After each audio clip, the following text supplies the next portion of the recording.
Hello everyone, my name is Choris D. Villas, and this is the final presentation of the subject of voluntary sector management. So, nani siya ay 6 questions na dapat na ansiran for the final presentations. So, the first question is, why is the voluntary sector management important in the society? So, para sa ko, importante na siya kay daghan og mga panginahanglan ang mga tao nga dili siya kaya i-provide sa government o private companies alone. So, ang voluntary sector mao ni siya ang magsilbi og tulay para matabangan ang mga panginahanglan ug magpalambo pa ang atong community. So, the second question is, what are the key concepts that you have learned? So, para sa ko, nakatunan nga, ang volunteerism is dili lang siya basta paghatag og time, kundi paghatag og serbisyo nga naaya dunay nadakong kasing-kasing.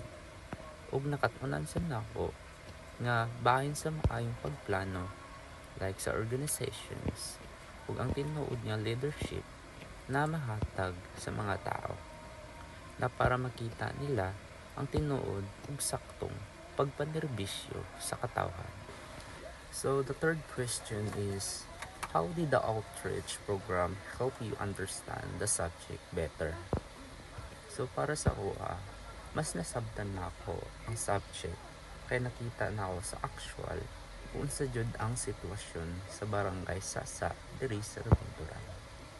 So, dili lang ni siya basta lesson sa libro, kundi nakig-interact mi sa mga tao ug nakita na ako ang dakong epekto sa among tabang sa ilaha ug lipay kaayo mi na maka-experience ug unsa jud ang tama para sa pagpanerbisyo sa katawan. So the fourth question is, what challenges did you encounter and how did you overcome them?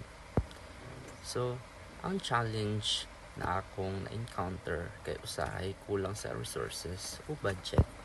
O usahay pod lisod i-coordinate ang schedule sa tanan members.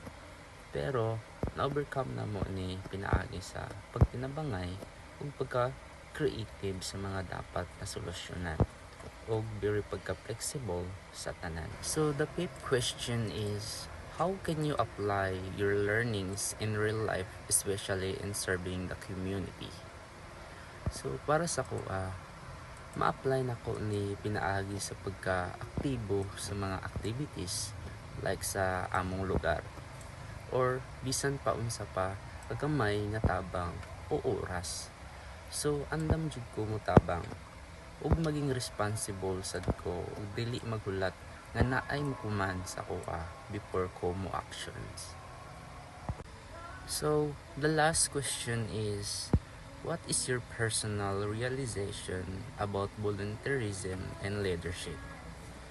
So, na-realize na ko nga dili nimo kinahanglan na mahimong dato o ikaw ang pinakataas og position para makahimo og changes.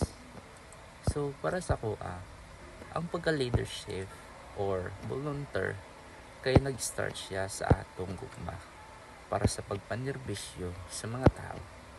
So simple ra ang kalipay nga ilang makuha kung makahatag kag maayong epekto sa kinabuhi sa uban.